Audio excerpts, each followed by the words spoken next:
Call in, guys. Talk to me nice. Welcome back to Sports Tea. Welcome back to Sports Tea. Talk to me nice. Nice. Call in, guys. Talk to me nice. Call in, guys. Talk to me nice. Talk to me nice. Hey everyone, welcome back to Sports Tea and Man Down. We're going to jump into this Knicks Celtics game. It was a big freaking disappointment for me. Real tears, honestly. I wanted to have a thumbnail that read Captain Clutch, and the Celtics really just ruined my whole day.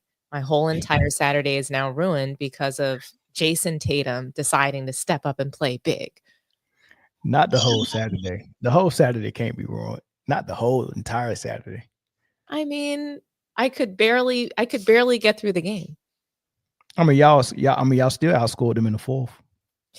We did, but it was just such a perimeter pounding that what were we supposed to do, throughout the rest of the game? It was just, it felt like the Celtics were just too big, like the Knicks were just too outmatched. And finally, what we saw in this game was the Celtics look like the team that, they've been all season, the team that is the, reigning champions. So, I was happy for the Celtics that they were able to step up and play the game that they know wins, because they stuck to their formula and finally their shots began to fall.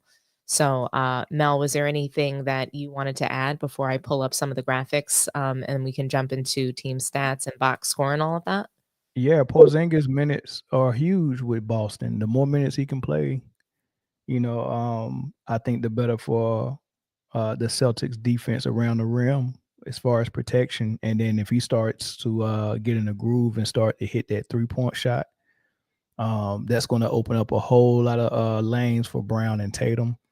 And then if they start percolating down low with him in the post, I don't think there's a lot of resistance down there for him. He's just not well or healthy, and he's not getting the minutes. But I think he's going to be very important, man. Hopefully he can get close to 100% soon. They had absolutely no answer for him. It was confusion on the floor when Porzingis was in, and the Knicks looked sloppy just right out from the gate. First quarter, they came out, they were fouling a lot. They had silly fouls. And at first I thought that Celtics were getting all of the calls, and when I had checked the play-by-play, they were even, in free throws at that moment. And it was just the Knicks couldn't score. They couldn't shoot. They're shooting so poorly from the floor. It's just god awful. And, Jalen Brunson, he cannot play his game. The Celtics, they're not giving him any space. And yeah, I mean, when you see Jalen Brunson backing down Derek White in the paint, they're in trouble. Yeah. Karl Anthony Towns is clearly nicked, playing soft. He's trying to be aggressive, but I think something happened either to his groin. He was like wincing for a large part of the first quarter and the second quarter a lot, and bending over as if it was like some sort of groin injury he's playing through. Yeah, and Brunson and Towns still had good games. It wasn't those type of games where their shooting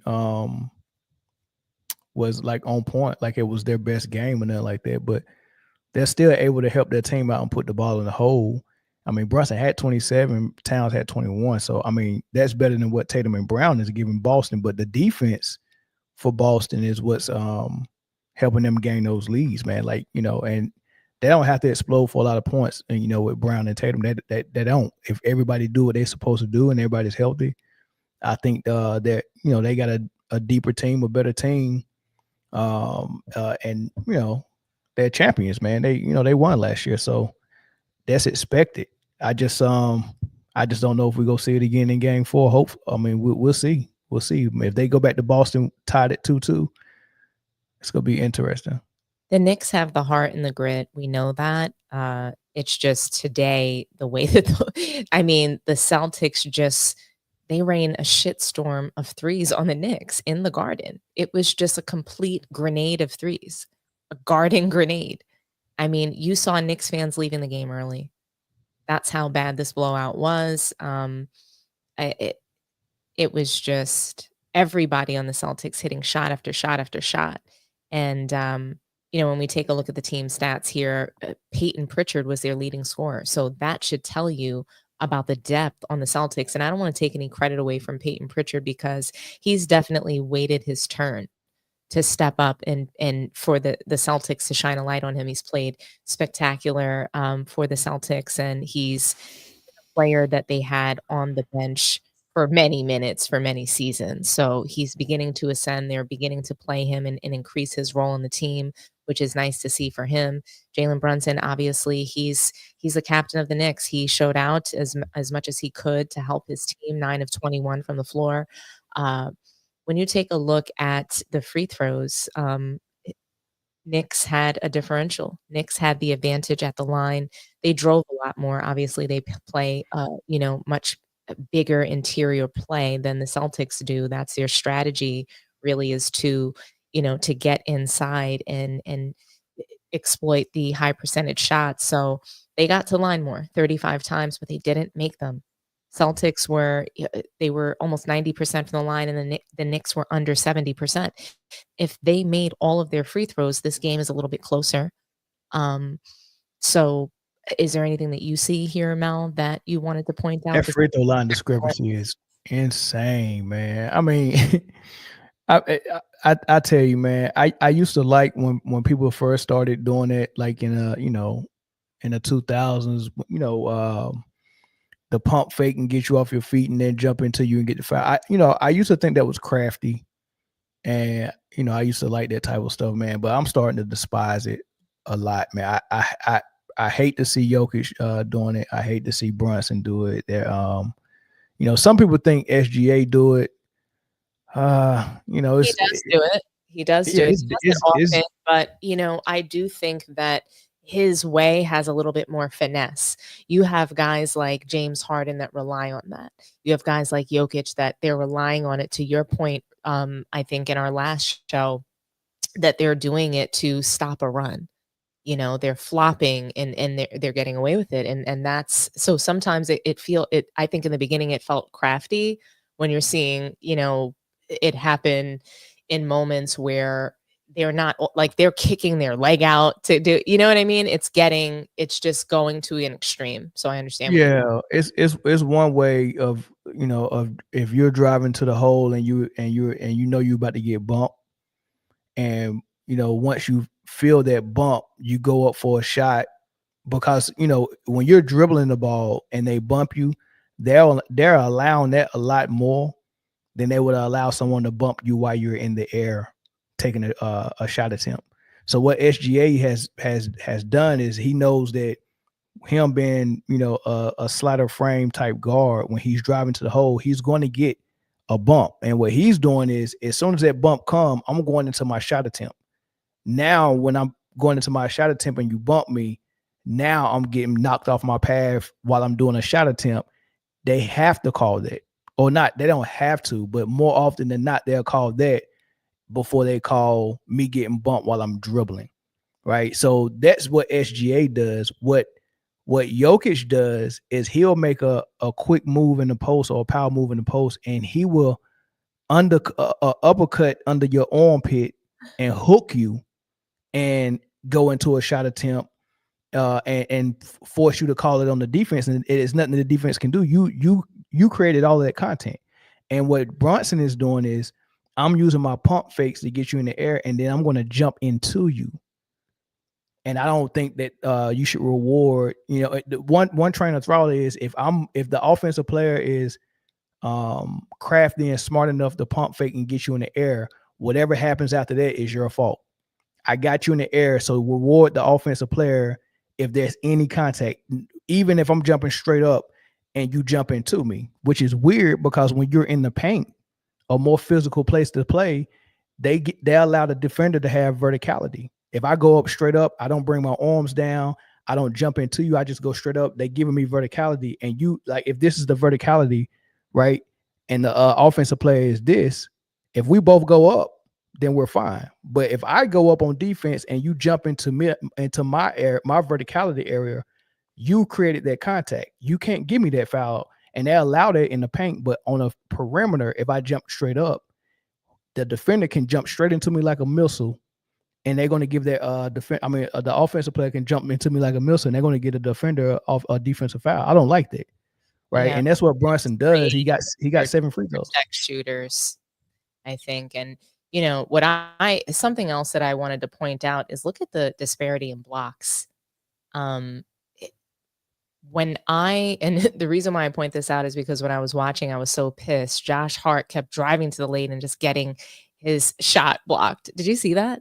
Like, Well, Porzingis I was seen blocking the shots. I mean, it just felt like they were blocking shots left and right, especially in the first half. I mean, the Knicks could not score.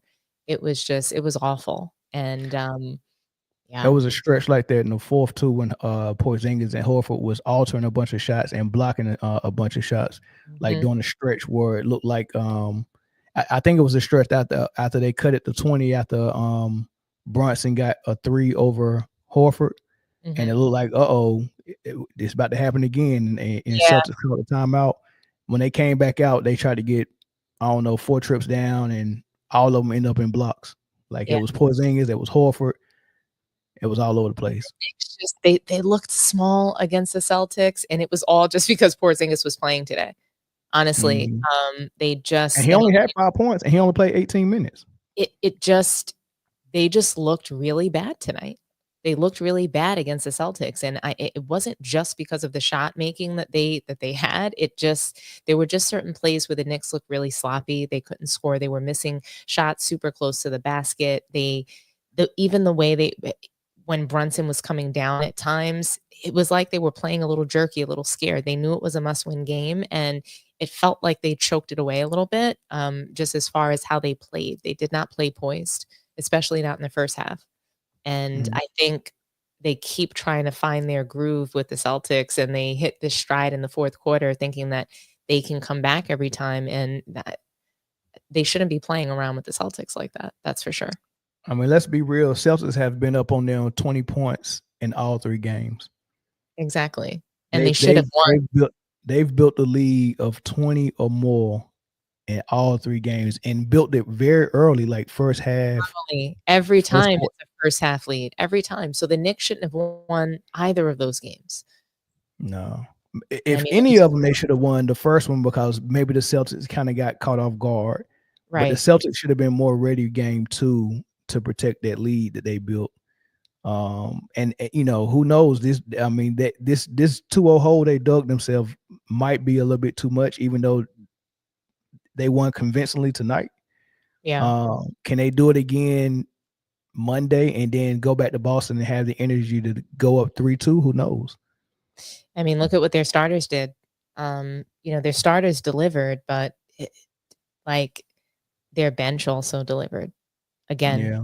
Peyton Pritchard, highest scorer off the bench, 23 points. I think you're right because look at the rest of the bench. So can they do this again? Yeah. And the only optimism you can have for Boston is that Tatum and Brown has neither had a good game yet. Neither one of them. Neither one of them have had Jason Tatum did have a good game. He had a good first quarter or second quarter. But I mean, fourth quarter, he stunk it up again. He stunk it up again in the fourth. I mean, he was looking for his 3-point shot and his jump shot all fourth quarter, and none of it was falling. You know what I mean? So, I mean, but they don't need his shooting night to be spectacular if their defense is going to be this good against the Knicks. That's why it's good to have a star or a superstar who is part of the goodness of your defense and not a liability on your defense. Now if he's having a bad shooting night or a bad shooting stretch, his defense can still help your team in a lot of ways. So that's good for Boston. But yeah, I haven't seen a Jason Tatum game or Jaylen Brown game where I can feel confident like, oh, okay, they ready to take this series over. No, I ain't seen that one yet.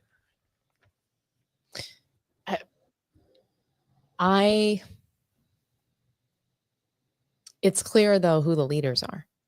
So that is something that it's not like Tatum and Brown are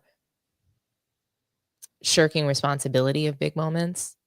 So, Mm, no, they might not be having individually amazing games, but I think that I just think that they're playing steady and they're just sticking to the script. Celtics are not gonna change their strategy, and they don't care, correct. you know what I mean, what it looks like. Yeah. Yeah. I mean, And I think that's a care that they lost those 2 games, they're gonna continue, and now that they've won this game, I mean, you saw Jaylen Brown making jokes, you saw him sort of, you just saw yeah. the team now they have their confidence back.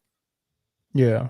That's a good way to put it though. You said they playing steady, right? You know what I mean? Like this is just keep the boat afloat until you can get some wind under your sail. You know, the boat's taking on water.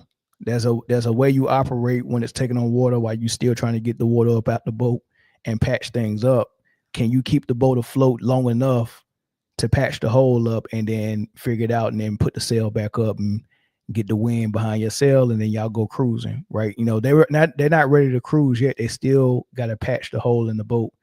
You know, so I think that's real good. That's a good word to use. They're keeping it steady. They're not, I mean, this is not like Spider Mitchell averaging 43 in the playoffs so far in 3 games. He had 48 So, game 2, and it 43 in wasn't game enough to 3. win. Yeah, you get what I'm saying? So he's in his groove. He's in his bag. He can, if he go ISO, it's probably gonna be a bucket. You got to double. They don't have to double tape him right now, cause his ISO, him getting in his bag is jump shot or step back 3, and they're not falling. So they're not falling, man. So and neither is Jaylen Brown. So they just got to play left-handed for right now until they can get everything back to normal. Well, I I guess that leaves us with what we saw the Knicks do, right? I mean, we talked a Yeah. lot about the Celtics, what we saw them do. I mean, Derek White, I do wanna shout him out because he's playing really well. Like, he's playing elite basketball, and there's been a little bit of a discussion about him, uh, as far as how the media is portraying him, that basically they never give him credit for the Celtics' losses. And that was something that came up on Gil's Arena, that they need to give him the same amount of credit for the wins and the losses. That Derek White is not exempt, That's e interesting. even though no one's necessarily looking at him like he lost that game for them, That's interesting, but they funny on Gil's Arena, man. They need to stop. right? Aren't they funny? I mean, yeah, it's just interesting how I think, and of course, I'm gonna mention this, but LeBron James makes it easy for role players now to be blamed at every turn. Oh man, I got a clip for you. After we get off the air, I got a clip for you. I'll send it to you now, but Okay. uh, yeah, but go ahead. But yeah, so I mean the Knicks, when you just look at this box score, it's ugly, you know? It's an ugly box score. Does anything stick out to you? I mean, the the guys that you would want, like I would want OG to give me a little bit more. Okay. But he's in a role where like, so when the Knicks are playing really really good, and you got to try to really stop Brunson and Towns, and they really percolating. Mhm. That's when the double teams come, and that's when the trapping comes and all that stuff, and that's when the guys like Hart and OG can get their thing. So I guess how well you defend Brunson and Karl Anthony Towns, and how much you can make them work, which obviously you can see they work very hard. 9 for 21, 5 for 18. Those wasn't easy points to come by. They both was getting to the line like a big dog, though. They Right. both was getting to the freaking line. So if it wasn't for that, think about how bad this could have been. So they both was getting to the line to help them get that 27 and 21 point total. Mhm. But 5 made field goals and 9 made field goals. That's a tough go of it. So they making them work very hard, and the others not getting involved as much. Mikal Bridges did a little, but yeah, OG and Hart not being able to contribute, and nobody from the bench really contributing. And you And if saw you Thibodeau played the bench today. So if Yeah, you yeah. look at the amount of DMPs from last game versus this game, he saw that Hart and, other folks were not giving him anything. So he played McBride. He put, he threw in more folks. Like he threw in the bench. He did. And McBride can put the ball in the hole. He You can, know what I mean? So but not always. That's the thing. McBride doesn't always show up. So yeah, that's interesting. But yeah, the fouls though, the free throws. I mean, Mitchell Robinson, 12 free throws. Anthony Towns, 11, 7 for Brunson. They was getting to the freaking line. they were getting to the line, and they should have been able to do something more, in my opinion, and they should have been able to at least let some of those shots fall. They shit the bed today, in my opinion. This was a must-win game for the Knicks. I mean, they did every game though, except for the fourth quarter. I told you the whatever game that is being played in the first three quarters, the Celtics are the best team at that. But whatever game is being played in the fourth, the Knicks are the best team at that. They just wasn't. Just wasn't today. But Tatum still ain't showing me nothing in the fourth. I'm still scared of a fourth quarter close game That relies for on the Tatum. Celtics. Oh yeah, I mean, because where the points go come from when the assholes get tight and the whistles are getting tucked in the t-shirts. Who do you trust to get you points? Captain Clutch or Baby Hair? So You know who I'm rolling with. Captain Clutch. You know it. And Brunson, we trust. Captain Clutch is my guy. Of course. He's everybody. He's the NBA's guy this year for clutchness. Yeah. And Pritchard is the sixth man. So I don't know. Maybe Pritchard need to be on the floor in the fourth quarter. He's unconscious. Unconscious. I mean, you got to give these. I think the playoffs this year is honestly this is the year of the role players. This is definitely the year of the support. Yeah. This is the year of the role players. This is the year of show me your best. Show me who got the best team overall. Right? You know what I mean? It's definitely the year for that. I like it, man. Me too. Because I think that basketball is a team sport. And this is what I've been saying that and I think that what we're seeing in the postseason this year, it proves what we've been saying on Man Down, what we've been saying on Sports Tea and other, YouTube channels, that basketball is a team sport. You need everybody to win. It's not just about one person. Yeah. And my pick for the championship was OKC and Boston, and is in jeopardy right now. They both down 2-1. Yeah. But I would be okay with a T-Wolves Cleveland matchup in the finals. I would be okay with that. I just don't want to see Indiana. I don't want to see Denver. I don't want to see Golden State. I'm fine with the Knicks as well. So Knicks, Boston, OKC, Cleveland, T-Wolves, any of those 5 teams, I think they really are deserving. I think all season long that, not for the T-Wolves case, not all season long, but I think they built the right stuff, man. They got, most of them got 2 bigs, especially in the case of Cleveland and Boston and OKC. They're coming out there with 2 bigs. If they're not starting 2 bigs, they're playing 2 bigs most of the time. They utilize the post, they utilize the mid-range, they utilize the 3. They play great defense. They got stars. They got a lot to offer. And I think pushing teams like that is better for basketball in the NBA than what we've been doing. The Lukas and the Jokic, the guys is not going to give you anything on defense, but we celebrating them for their numbers. I think this is better for basketball. Honestly, that's just my opinion. I wouldn't mind seeing Golden State. That's the only, I'm with you with all the other teams that you think are deserving to be there. Those teams are definitely deserving. I don't mind seeing Golden State for the storyline. For me, it's the storyline. It's the narrative. It's a See, narrative that we could put Steph over LeBron in see, this era. and that's the only reason why you don't mind it. So That is you the were reason why I don't mind it, but there's also other reasons. So that's the first, and that's the primary reason, which is a bad intention, right? But then I think the second reason really is just I also predicted that Jimmy Butler moves the needle for the Warriors. So I love to be right. Like yeah. most women love to be right, don't we, ladies? We love to be right, and so um, Did you I hear Shannon Sharp say, "Yeah, we do"? Oh, he's probably somewhere jumping out of, an SUV with a purse on. Yes. So, T T T T T. yep. So, yeah, LaShannon Sharp, yes, that whole, like, Steph Curry sort of ascending as the greatest of this era, I think, obviously that's already a discussion, but the 5 rings kind of it makes the discussion more uncomfortable, to Paul Pierce's point. It really does. It does, Mel.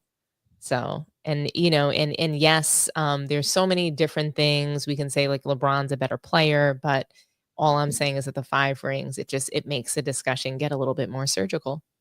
And Yeah, but in a but that's if you ever saw the discussion in the beginning as legit. Like I never saw the for LeBron sure. discussion as the greatest of this era. Like, I mean, he was just really great at fixing things around him to record certain, I don't know, milestones or get his team, like all that was just orchestrated off season moves and so many front office manipulations and all that. Like all that, like he was great at that. Like him as a player wasn't the overwhelming factor in what success his team saw.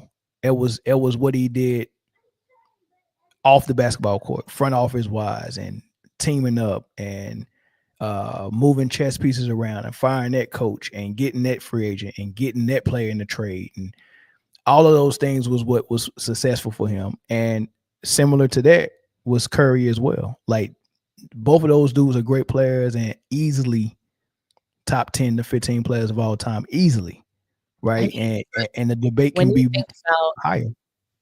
when you think about what Steph Curry, though, has done, what he's been able to inspire, I look at the way all of these teams are playing, Mel. Look at this. There's Yeah, more three-point shots being taken than there are high percentage shots. That's Steph Curry. And so, this is what Steph Curry is causing perimeter poundings all over the league. So whether yeah, he's in or out of the playoffs, he is leaving a footprint on the playoffs for years to come. This is going correct. to be so that is something that I think um we really need to take a look at when we talk about Steph Curry over LeBron, or, and we Yeah, don't but have this influence though, what is the proper response to this influence? Is so this is true what you're showing, his influence on basketball in the NBA and outside the NBA. It hasn't really gotten to college because college coaches are not going to allow that bullshit. But um, right. what is the proper response to that truth that you just showed? Is the proper response, this is part of what makes him the greatest of this era, or is the proper response should just be like, oh well, yeah, that's a fact, and it doesn't factor into how we see him as far as being the greatest of this era? Because I don't think it connects to that conclusion. I really don't. So I don't think it connects to that conclusion either. I think that the rings will connect. So if he Yeah, wins a fifth ring, I but think that but the that's rings was the but the rings are not a the rings aren't even connected to how great he is as a player. The rings are connected to how he was able to team up with Kevin Durant to get 2 of them. Well, sure, but so are LeBron's rings. So those 2 That, people are that's being my point. compared to but that those 2 people are being compared to each other. The playing field is level. When Kevin Durant teamed up with Golden State, all they did was level the playing field. LeBron had a super team that he was going to steamroll through the league with, and he was. He Mhm. was going to the finals every single year. So Golden State, just what they did was make it fair. They made it a series. They made it, competitive. And people will say that it wasn't fair, but we both know it was. when we line up those teams, Kevin Durant's a small forward for a small forward. What? So LeBron James is only allowed to compete against an aging Iguodala? Like that Mhm. has to be his head-to-head player. Like, he's just supposed to guard Steph Curry all night. Like that is what we would have been looking at, right? If not Kevin Agreed. Durant joining. So I think that was really a necessary trade for the NBA at the time. You know what I mean? In order You can see that is that, but see, Dominic, all of that is true. Everything you said is true. yeah. The connection, though, like LeBron or Curry, what what their rings have, the rings that they have accumulated is not a direct proportion of And how so you're great they saying are. that the whole conversation is just a fake, a phony. Yeah, it And shouldn't that's like fine. we shouldn't be, We because we shouldn't should have have the never had it for. conversation. So who Yeah, are we the should. players then? Is it Kawhi Leonard? Who do we look at then? No, The greatest what of the this greatest players generation? of this era? Yeah, I mean, who would you say? I think it's Kobe. I think it's Kobe. I mean, what era are we talking about? The last 10 years? Or are we talking about So you don't the? believe that LeBron James had an era? We're just gonna say he didn't have an era then? Because No, who's the okay. So there's no LeBron James era. It's the Kobe Bryant era until when? Because then who would be the until greatest player now? he Because tore his Achilles, and then so then who's the greatest player then from 2016 to I don't think we have one. I mean, because the way you prove it is by competing against the best, not teaming up with them. okay. So we cannot So connect so anybody. we got cheated out of being able to definitively find out who was it. It could have been Carmelo. Like if the NBA wasn't hell bound on marketing LeBron, they would have never gave him the Rookie of the Year over Carmelo. So what happens then if Carmelo gets that Rookie of the Year? What kind of momentum does he gain? What happens if Carmelo gets drafted by Detroit and comes in winning rings with Detroit? The LeBron era never is it. What happens if he goes to New York and just has Stoudemire and Bosh goes to Cleveland with LeBron and Boozer goes to Miami with Wade, and it's only two superstars per team, and they're all battling it out to see who's the best. Like we never got a chance to see that.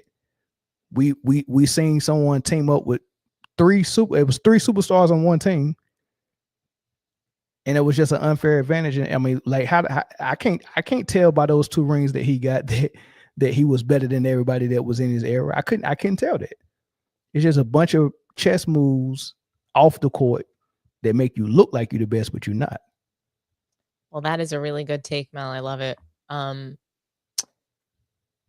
Speaking of Steph Curry changing the game, obviously he's out. He's injured for Golden State versus Timberwolves. Do you want to just chat through that game and what we can expect to see there?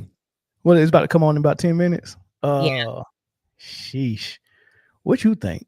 All right. So I heard Steve Kerr say he needs Jimmy Butler to be more selfish. So I guess we can expect a more aggressive Jimmy Butler in this game. He just gave him the green light. It's just like, why would he need to tell Jimmy Butler that, though? Don't you think it's interesting he needs to tell Jimmy Butler that when Steph Curry's out of the game? That's what he's there for, So That's true. I'm fine with him saying that he needs Jimmy Butler to be more aggressive, but I don't think it's that he's giving him the green light. I think he's calling him out, because Okay. he should know. Him and Draymond Green need to know and understand that they are the two people that the team needs to be able to rely on if Steph is not in. That's why we see Draymond have these antics, because he wants the night off. He doesn't want that pressure of being responsible for his play on the court without Steph Curry. That's interesting. So he's calling them out. He's doing it. He's using the media to do it. I'm curious to hear what you think about this. So why did he need to do it in the media, and why couldn't he do it like doing film study with the whole team? Like, hey, look, this is like Jimmy is gonna take 30 shots tonight and blah. Like, or do you think he was doing it? Like, do you think I think he probably did. I think that he probably did. I don't know that he called him out with like a tone. You know what I'm saying? Okay. So I wasn't sensing like a negative tone. I Mhm. just don't think that he needs to give Jimmy Butler the green light. I think that Jimmy Butler and Draymond Green, that they both underperformed in the last game. Jimmy Butler needs to explode for 40 when Steph Curry's not in the game. That's not, if I know that, if you know that, he knows that, right? And I'm sure that that's what they spoke about. You know what I mean? Or So maybe, here's my theory. and maybe they didn't. Maybe Steve Kerr really wants the ball in Podziemski's hands. Maybe he wants Podziemski taking all the threes. I don't effing know. Steve Kerr's Look, got dementia. In my opinion, this is a coach with dementia who we don't know what we're gonna get. So so here's my theory, right? yeah.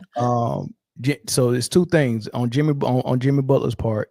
He wanted to make sure, you notice when he first came to the team, the type of things he would say. Oh, Curry is Batman. I'm Robin. Oh man, we got 30. I just got to get behind him. He's trying so hard to be submissive because he's very appreciative that they went and grabbed him out of the trade and immediately gave him the extension that he was begging Pat Riley for. Hey, I'm an aging star, right? I only show up during the playoffs, right? It hasn't been good enough for me to get this money I'm asking for, but y'all, to save this franchise, y'all got me over here and gave me this contract in the first place. So in return, I'm going to be so submissive to Steph Curry that we don't even have to question the type of things that we was questioning when Kevin Durant here. Don't feel threatened. I'm not Kevin Durant. I'm not the number one. I'm the Robin. He made that clear. Now that Steph Curry is out, right? He's having trouble jumping out of that submissive role because one, part of being in that submissive roles is one of those things Draymond want to make sure everyone who comes over here knows that you have to be as submissive as I am. This is Curry's offense, right? These are the type of things they couldn't tell Kevin Durant because he was just too good, right? So he was obviously the number one that made Steph feel some type of way. Steph didn't get two out of the two MVPs in the finals that KD got. We obviously looked at KD as the number one, and he don't ever want to feel that again because it wasn't good for his legacy. And Draymond is the keeper of Curry's legacy, right? So here's my theory. Butler needs permission to jump out of that submissive role, and Kerr can't just say it at practice because Draymond might not agree with it. So he rather would say it in the public at press conferences because he probably would get punched in the mouth if he said it at practice. I don't know. I agree with you that he's probably also scared of Jimmy Butler. He doesn't want to run him away. I think that he definitely toes the line for sure with Draymond Green. Draymond Green has him shook. We've seen it. He, like you said, he won't even look him in the eye. I think that he has a better relationship with Jimmy Butler, but doesn't want to try him. That's for damn sure, because he could be a locker room killer as well. And we all know this. Sheesh. So, That's crazy. do you really, you've got two hotheads on your team, and you really, and we saw Jimmy Butler, try to pull up on his own coach. We saw him do that to Eric Spoelstra. Yeah, Udonis Haslam had to check that shit though, didn't he? He did. No, he surely did. Yeah. I like that. No, nobody checked AD when he pushed Dwight Howard to the bench though. That really pissed me off, man. That really pissed me off.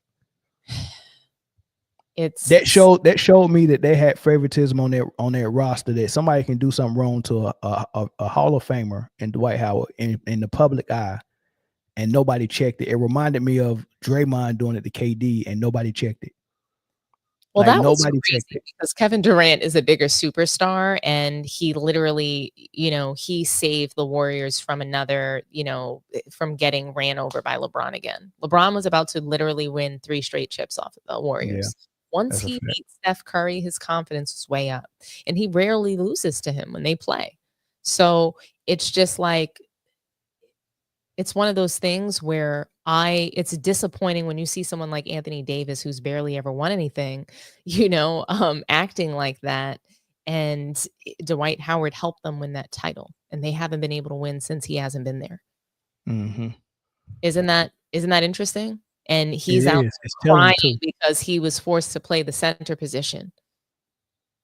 But what's also interesting though is that they didn't want to acquiesce to his request of getting a center, but now that he's gone, the number one priority is to get Luka a center. That was always the number one priority for them. When Luka got they were trying to bring a center with him to make, make him feel like this trade was a good trade for him too. To make Mhm. him feel like, "Hey, we know exactly what you need. Let's get ahead of this." So when that trade failed, honestly, I don't think that they were even really expecting it to go through. That was a show of face. It was a good faith show to Luka, like, "Hey, we know you need a center. This is what we're trying to do. This didn't Mm. work out. Like, give us a little bit more time. We know what you need. We're just trying to find the right center." Yeah. Because they wouldn't do it for Anthony Davis and LeBron. And LeBron's comments about, Anthony Davis being, shipped out of there for complaining about the center it was hilarious because, like, they can't move him. Yeah, but you know what though? They wouldn't never get a center for Anthony Davis because, truth be told, they don't need two bigs on the floor in LeBron's offense, right? They need Anthony Davis to play center so he can stretch the floor. If you get a true center, that means Anthony Davis is asking to be. I still want to play stretch four a little bit. I want to have the option to go down low though, but I Yeah. do want a big man to pick up the fouls that I don't need to pick up, and to Right. push around people like Embiid and Jokic and those bigger bodies, Brook Lopez, push them around for me, like Dwight did, and then let me kind of freelance so I can come in and help defense, block shots, run the floor, do my thing. And like, why can't, he's a good enough star where he can say, look, man, this is why I operate the best at. Like, if Luka can do it and LeBron can do it, why are we clowning AD for asking for something that fits him in the best way? But I'm they're not saying, I'm you not can't have a big clowning man because LeBron don't need one. I'm not clowning AD for wanting a center. He wanted to be the power forward, and I think that that's what they needed in order to be competitive, and they've had an athletic center when they won the title. That is what they need. That's what's been proven. So, I was on his side for needing that. I just thought it was funny that LeBron tried to complain about that in the post game, in his exit speech. Yeah, don't nothing LeBron say surprise me no more. We can't even be surprised. I sent you that clip, man. You gonna laugh when you hear it though. You gonna Yeah, laugh. I can't wait. Yeah, shoot me a text after you listen to it later on. Yeah. Well, so what do you think is going to happen? Before we even get into that, I just want to take a moment to salute everybody who's joining the stream today. Did you want to take a look at any of these comments, Mel? Yeah, let's You look at have them. here? Let's take a look at the comments. Yeah, welcome in everybody. If you haven't done so, like the video, share the video, run over to Man Down Sports and subscribe. Subscribe to Sports Tea as well if you haven't done so. Yeah, but let's get these likes up. What are we at right now? So I think we need some more likes. We've got 180 people watching, so we should have 180 likes, guys. Let's smash the like button for us.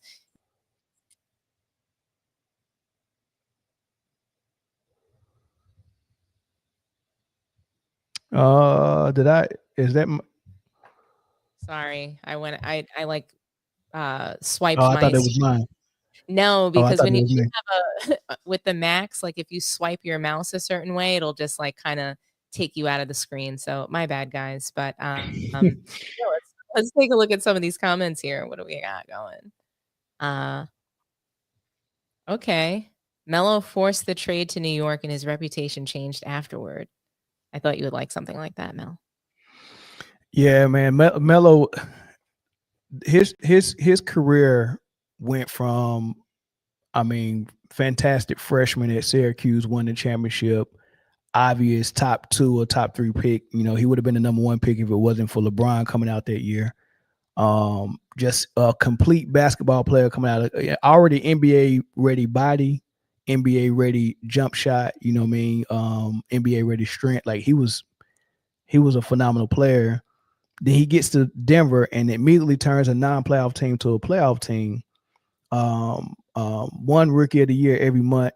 No, not rookie of the year, rookie of the month every month. And on the West, and I think LeBron won almost every month on the East. But LeBron gets the daggone rookie of the year, but his team doesn't make the playoffs. I thought that was interesting. Then Melo started to get chubby. And he had those cornrows that the NBA really didn't think was marketable. With tattoos and WB right there, we knew that what that meant, right? So he wasn't as marketable as LeBron, right? A little bit of thug in him, right? And then he started gaining that baby fat, and people was like, he need to get in shape. And then Chauncey Billups came over there, and Chauncey Billups changed everything. Melo played the best defense I ever seen him play. He was in great shape.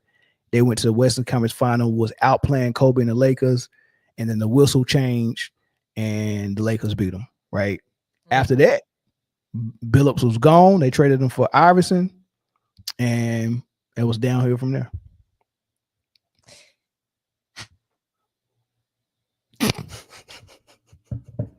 I You mean, thinking now, ain't you? You thinking. I'm thinking, and it's just because, I'm a New Yorker, so I have a front row seat to Melo's time in New York, and it was ugly. So, I do feel bad for how his reputation changed, and it was because of Phil Jackson too. Phil Jackson was he was a part of the Knicks organization at that time, and when he was, when they were phasing Melo out of the Knicks, they just treated him really poorly.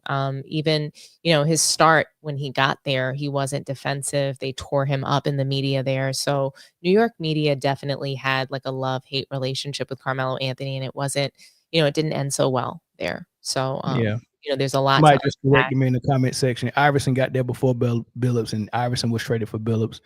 But they only kept Billups for like a year or two, and then they let him go, and that's when it went downhill. I don't know who was there after Billups left, but shortly after that, that's when Melo requested a trade because he knew that team wasn't serious about winning. You get rid of Billups, why? And he was from Denver. Billups wanted to be there. He's from Denver. Yeah. Crazy. Denver was an interesting team. But I thought this comment was really interesting. Hot take: Jordan Poole would have been a better fit on the Lakers than Luka.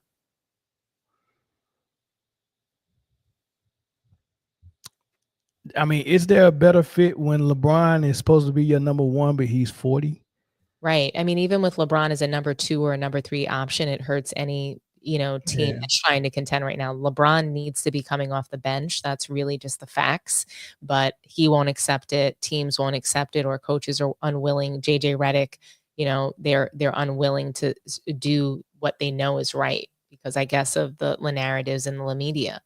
But I don't know that Jordan Poole would have been a better fit for the Lakers because I don't think he has the mental stamina that Luka has. Luka, he's not afraid of the moments in fourth quarters. He's not afraid to take big shots and make them. Jordan Poole is streaky. And so can Luka be streaky, but he's a more solid, he has more fortitude as a star of a team and Yeah. being a leader of a team than Jordan Poole does. Jordan Poole's very immature, and I just don't think he would be able to make it in those bright lights. He crumbled, in what happened with the Warriors and Draymond Green.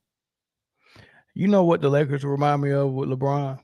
What? Right? I mean, because you got all these young players that's just running and they healthy throughout the playoffs. I mean, like, they got youth on their side Right. when it comes to their star players, right? I think that's very important for a marathon run, right? The best we got out of the Lakers was when the marathon was cut short halfway through the season. They got a break, and then they went to a bubble tournament.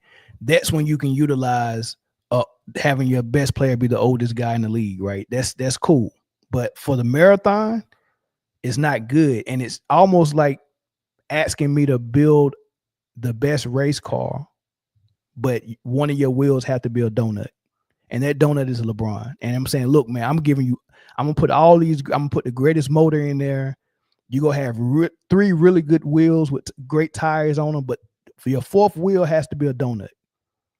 And I want you to build the best race car. It's not gonna outlast, and it's not gonna race faster than the other race cars like Minnesota and OKC and Denver. Their superstars are just younger. It's not like LeBron is not supposed to outlast these guys. He's not supposed to run as long for 4 quarters. Like, did you see how exhausted Jamal Murray and the Denver Nuggets was last night in the 4th quarter and overtime? Like, they was spent.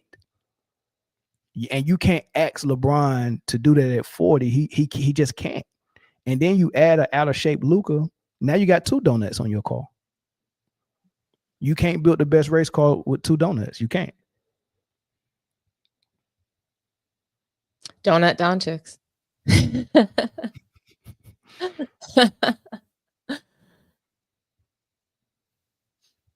All right. I mean, what do you think is gonna go down with this Golden State Warriors game? I mean, we talked a lot about the Knicks and the Celtics, but I mean, do you think that Draymond and Jimmy can they keep the series alive? Okay, so this is what I expect, Dominique. I expect 4 things. Number 1, I expect Draymond to step it up, and the way Draymond stepping it up is by revving up on his physicality and his questionable fouls and goon status, right? So I expect him to tiptoe the line very closely tonight. He might get a tech tonight, he might not. I think he's definitely going to force the referees to make a decision, and I think the referee is going to give him the benefit of the doubt because so much fuss was made about him being an angry Batman from last night. So the referees might be afraid to call him You for a still tech have that tonight. sound? Just Yeah, for yeah, everybody yeah. that missed it, do you still have the sound? Oh no, I don't. Dang, okay. Angry That black was man though. yeah, that was a good one. Yeah. So expect Draymond to be on his worst behavior, but just at the line so he don't get called for a tech, because the rest that they're going to try everything in their power not to call him for a tech or flagrant, right? So that's number 1. I expect Jimmy Butler to get up more shots and be more aggressive, right? So that's number 2. All right. Now on the Minnesota side, I expect Edwards to continue to look for his shot because he hasn't looked like Edwards so far this series. He's missing a lot of bunnies at the rim, jump shots not falling, 3-point shot not falling. He's going to try to look for his shot. I expect him to do that. And the 4th thing, I expect if Edwards can't find his shot early, for Jimmy Butler and Golden State to be able to stick around long enough, but the Minnesota T-Wolves will pull away in the 4th. But if Edwards' shot is falling, it's going to get uglier than a masterpiece sneaker very early. We still haven't seen Ant-Man explode, No. so he hasn't had an explosive game yet, and we're into game 3 now. So, I'm looking forward to, what's gonna happen. Do you have the game pulled up now? Oh, are they playing? I think so. I think it just started like maybe a few minutes ago. No, So let me pull it up. Hold on. I wanted to see like what was going on so far.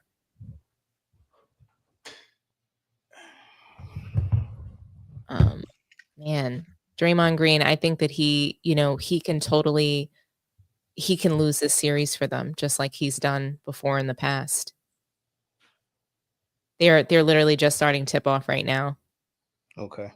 Do you want to hang out for a little longer, Mel, or do you have to go? No, we're gonna hang up. Let's see what happens. Gobert is doing the jump off. And who's that? Post? No. Who's that guy? 32? Oh, Post started again. I think so. Actually, I don't know. That's not Post. I just don't know who that is. Warriors have so many people. If you don't know who it is, I'm gonna guess and say it's Kevin Knox. Okay. Oh no, that's Jackson. Okay, I'm sorry. Did you hear that? Yeah. Well, if how much of this stream you want to watch? Because if you want to watch it, we probably should start a new stream. We should. Yeah.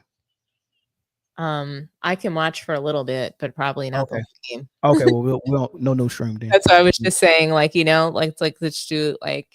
I just wanted to check in. Okay, so there's Julius Randle on the board. So are you ahead of me? Julius Randle just scored. He just scored. I think we're in the same place. Okay, yeah, we both in Cali, so we might be. Yeah. So here's Draymond. So they started Jackson, Davis Jackson over Quentin Post tonight. So Quentin Post was a guy who has a 3-point shot, so they started him for spacing. But now they got Jackson starting, hoping that he could be more of a presence on the inside. So I think that's interesting as well. But let's see how Jimmy Butler. He's aggressive. He went to the hole. He scored. So Jimmy Butler was gonna be a little bit more aggressive, right? Yeah. So I'm expect 20 to 25 shots from Jimmy Butler. Why is Pajemski starting? Kerr loves him, man, for something he did 3 years ago. I mean, yeah, and they're showing Jimmy Butler attacking. Yeah, He's gonna have to. I mean, he's going to have to, and he's yeah, gotta also hit some outside shots. yeah. Like if So if Buddy Jim Hill's handling the ball, bringing the ball up, looking for Jimmy. They got a screen action with Buddy Hill and Jimmy. Not up, turnover. I Davis mean, Jackson trying to get the Buddy ball in the Hield post against Gobert. yeah, How do you like that? Davis is his name. How do you like that going in the post to Jackson Davis? I like it because Rudy Gobert is still small, you know? So I think that if you can bang him up, body him, go through his chest, then, I don't love it. He's no it's not like it's Kaminga. It's not to me maybe a lot more of a reliable big, but it's not Jackson Davis is nobody, right? But I like the strategy. I like the idea that they're not just going to rely only on their outside game. They've got to be able to, confuse Minnesota. Correct. Did you see the last possession? Or we just got a missed shot from Buddy Hill in the mid range, but the last possession before that, Edwards drove to the hole, left hand layup. Bunny missed it. Like he can't find his shot, man. Yeah, he's just not he's not playing well. Another brick. Another brick from Anthony Edwards, Yeah. fade away on the baseline. But he's still aggressive. I'm not mad at it. I'm fine with it. I'm not mad because his confidence doesn't disappear. He's not a no-show. He's still not a no-show in the game. He hasn't been able to find his shot. And when you take a look, the shots don't look good. He might be wide open, but the form is not good. He just hit a step back three. I like it. That was the first shot he hit that to me, it looked good. So maybe he's going to find a shot this game. Maybe, look at him again. I wish he just would have went up. No, three from Conley after a turnover from Golden State. So I think like shit. So, hopefully this is going to be a blowout game for the Wolves. If they can just find their stride and blow the Warriors out early. If they can score 40 in this first quarter, the game's over. I think most of the poor shooting from Edwards is coming from the fact that he's not scoring well enough in the paint through the contact. He's missing those bunnies and it's messing with his confidence on his jump shots. He just in his own head. But that step back three looked really good. Yeah. No, Wolves look like they can win this game. Yeah, score 8-4 right now. It's probably people that listen to this that's not watching the game. So the score is 8-4 right now. Jimmy Butler driving to the hole against Gobert. Tight ropes the daggone sideline. He still got the ball on Gobert one-on-one. Drives, looking for a shot. Footwork, mid-range, good. 8-6 score. So like I said, Butler's he's really gonna be aggressive. Look for that shot. I think that'll help them stay in the game as long as possible. But I think the fourth quarter is gonna be when Minnesota pulls away, and that's when the youth are coming into play. Damn, Julius Randle just shot a brick. It was short. So I wonder if he's needs to find his legs. He just need to play big and finish strong. Forget about the mid-range jump shots. Go get some layups. Jackson Davis. Get some layups. So it's 8 I'm up. sorry, go ahead. Jackson Davis just scored, so it's 8 up. He just scored in the paint.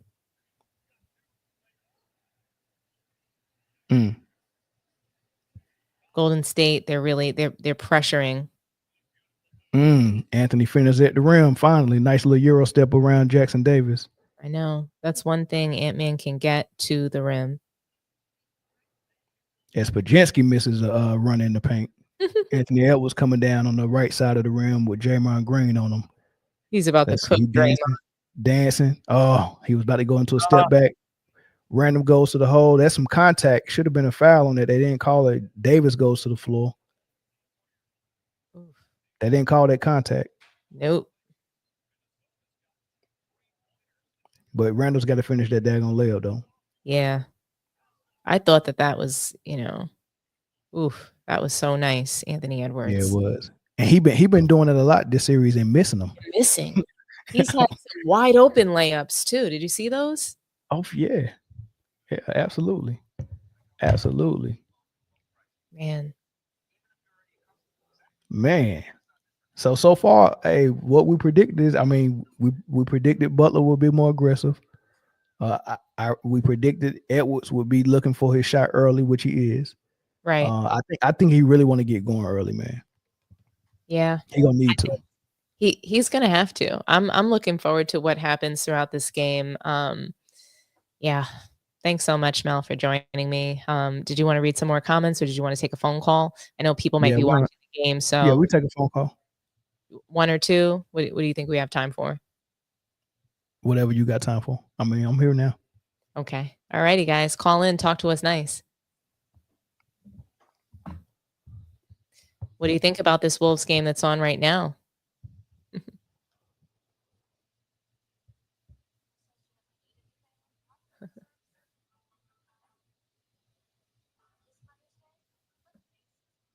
We Shay have J a said, call. We have our first caller.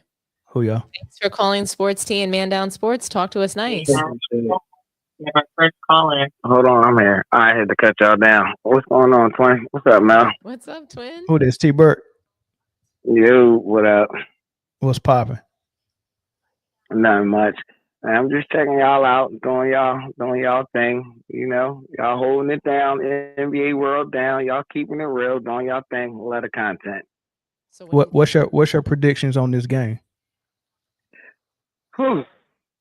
That's tough. Like I'm really pulling for Golden State, but so I guess I'm a little biased. But Butler, I heard y'all was talking about Butler. Butler is the whole key. So my hopes is not too high on Butler because if you look, I think he got like 12 or 13 years. And if you look at his whole career, even prime Jimmy Butler, he's only averaging for his career 12 attempts a game. Prime Jimmy Butler would give you 13 to 14 shots a game. He's well past his prime. I don't know. Golden State needs him to take 20 to 25 shot attempts. I just don't think he has it in him. And if you look at his post press conference the other day, he said, I don't care what nobody says. I'm going to do the right thing. I'm going to play the right way. I'm going to pass the ball first. I always been, I get the offense going, and I don't care what people think I should do. But the reality of it is, with Curry gone, we need you to take 20 to 25 shots. But he's saying he's still going to be a passer. So I don't know who's going to win this game. It depends on if Jimmy gets those 20 to 25 a game, which he's never done in his career. He averages for his career 12 attempts a game. That's just who he is. He's a Robin by nature. Yeah. So T Burt, I got a comment in response to what you just said and a question, right? So the comment is, I think that he's saying that in the public just to say it, but I think in the private they've all agreed that he's gonna take 20 to 25 shots. Like he knows he's got to, but I think he said the right thing in the public, just to make it seem like y'all don't dictate what we do or how we play or whatever, right? So I think that was that. Here's my question though. Do you think the Warriors right now would benefit from Jordan Poole? No. The Warriors. All right. I'm mistaken with the previous 10 minutes ago when somebody said Poole with the Lakers. So Poole on the Warriors, would they benefit right now? If he didn't have that Draymond thing, and he could still be coming, 6-man off the bench. Teams wasn't really planning for him. He could just freelance. I think Jordan Poole would be good for. He'll definitely take them 20 shots a game. He would definitely take 20 shots this game. And see, people got to realize Poole is very talented, right? But in my opinion, because he's so young, he has very low IQ. Where he benefited from with the Warriors were he was coming off the bench, so teams wasn't scouting to shut him down, right? Correct. You see what happened when he goes to the team. I think he go to Washington and he's the man, and now all the scouting report got Poole on it. he's mentally not ready for it. So if he was coming 6-man off the bench right now, I think he would be excellent, and he would be well versed in the system. He knows what's needed of him. He listened to the coach. He listened to the players. I think Poole would be excellent coming off the bench right now for the Warriors. Yeah, me too. Who do they trade? Do they still even have the pieces they traded him for? I don't know. Nobody watches the Warriors. I mean the Wizards. Yeah, but I'm saying like, what? So hold on, they gave Poole up for what? I don't remember. They're just so irrelevant. I don't know. Honestly, I know they were like the worst team in the league. they shouldn't have traded Poole in the first I'm about to place. look it up. No, that was Chris Paul. They traded him for Chris Paul. Yeah. Oh yeah. I forgot it wasn't it a 3-team deal? It was something. They got think Chris it Paul in was. return. Yeah, And they I don't even have him no more. don't I remember. know. Isn't that crazy? That was a waste. I mean, that was Chris a- Paul has Yeah. kind of disappeared since leaving the Suns. You know what? Like I think Dom, you just said you wouldn't have traded Jordan Poole regardless, right? I would not have traded Jordan Poole. I would have I- traded I- Draymond Green though back in 2016. So I think that they could have gotten, they could have, like, Jimmy Butler is somebody that solves for, the Draymond kind of like the locker room Right. leadership stuff that they say that they need, even though they don't. Mhm. All of that I think is just a lie. It's a clutch sport, narrative. Let That's me- what I believe.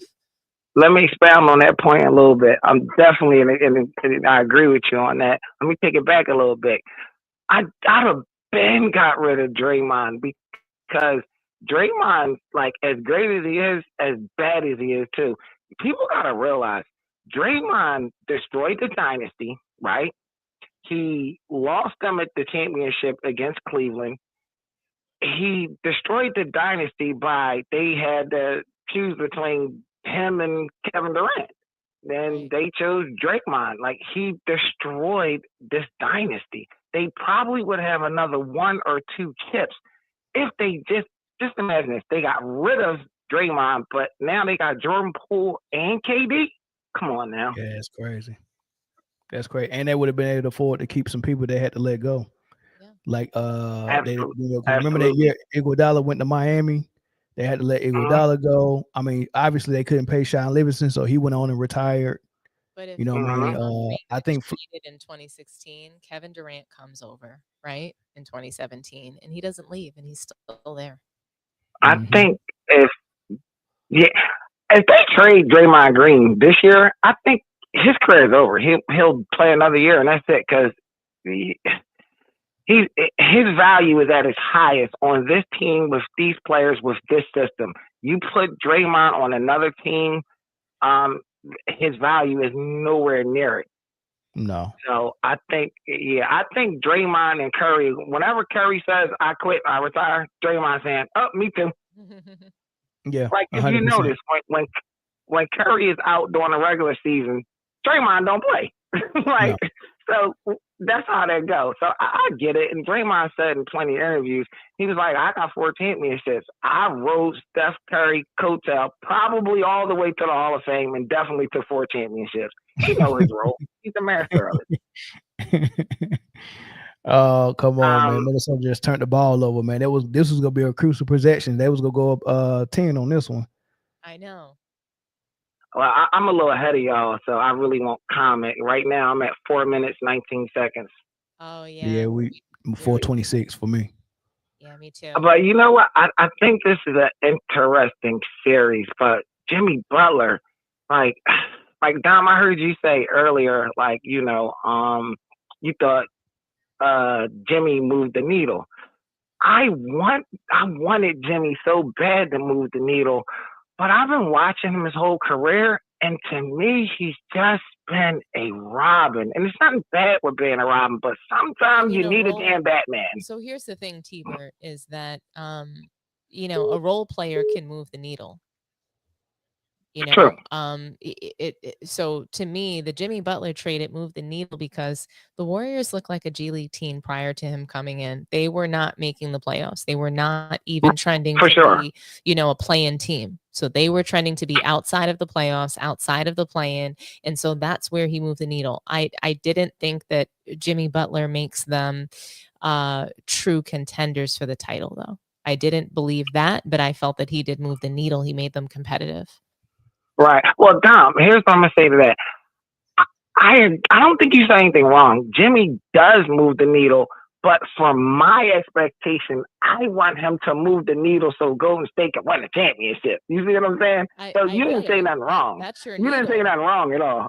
That's how far you want the needle to move, but does the needle move? And did it Yeah, move? but And did it move a significant amount? That's my right, point, is that right. he did make a significant enough change for me to say he moved the needle. He doesn't Right. make them a championship winning team, no, but he did move the needle significantly. They would not be in the Well, playoffs and if not also, for that trade. I'm gonna give Jimmy his credit, like you said. Before he got there, they were 11 seed. They wasn't even gonna make the stupid play, and he came there. They went number one in defense, and they shot all the way up.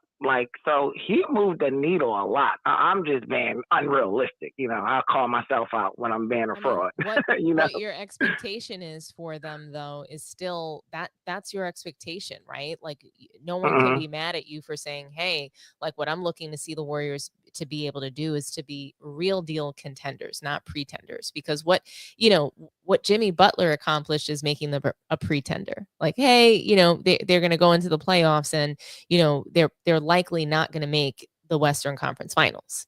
Yeah, probably not. Let me. Here's my thought on it, T-Bert and Dominque. So I think Jimmy Butler definitely would have moved the needle for Phoenix, because Phoenix was trying to get him too. Because what Jimmy Butler brings to that locker room is absolutely what Phoenix needed, and what that roster needed as well. They had the number one and number two scorer in Booker and KD. Butler would have been a utility guy, a third option if need be, a defender, a rebounder, just a Swiss Army knife with leadership toughness in the locker room. So that's what Phoenix needed. That would have moved the needle for Phoenix. With Golden State, it was moved the needle also, but not in real life. I think the NBA moved the needle for Golden State after this trade. They just started referencing them different. All of a sudden, they shot up to the number one free throw shooting team. I don't know if they was number one, but they was one of the top free throw shooting teams after the Jimmy Butler trade, and one of the top defensive teams after the Jimmy Butler trade. That was just how the rest started calling the games all of a sudden, because they wanted to push Golden State. And we're seeing it. We're seeing it right now in real time that he really didn't move the needle. I think all three of us made really good points on this. I think we're all right, right? I think we're all right. We just gotta wait and see. But we haven't talked about Dom. Do I still got time? Yeah, of course. Let me ask Mel this question, because I know what Dom thinks on that. What do you think about Kuminga? Not about whether Steve Kerr is playing him or not. My question to you is, Mel, strictly on the court and mentality, is Kuminga ready? I think Kuminga is as ready as T-Mac was with the Raptors. And we won't know how much he could do until he finds a team and a coach that is going to tell him he's the guy, rely on him, and support him, and then we'll see him flourish. He can't flourish in this environment. His growth with Golden State, this is the farthest he can go. He's not going to look better than this ever in a Golden State jersey. Just like T-Mac wasn't going to, he couldn't outgrow Vince Carter, his older cousin in Toronto. Plus, Toronto was saying Vince is their guy, right? So he had to leave and have Doc Rivers believe in him, just so he can show. And he said so. He went to Orlando thinking that he was going to be behind Grant Hill, right? He didn't know he was going to be the guy when he signed there, but he was able to show he was. So I think the only thing Kuminga got to show me basketball wise is, can that jump shot get consistent? And it don't even have to be a deadly 3-point shot. Can that pull up game be as good as SGA's or Tatum's or somebody like that? Then I think he got a lot of potential and a high ceiling. So yeah, I think he's the bomb.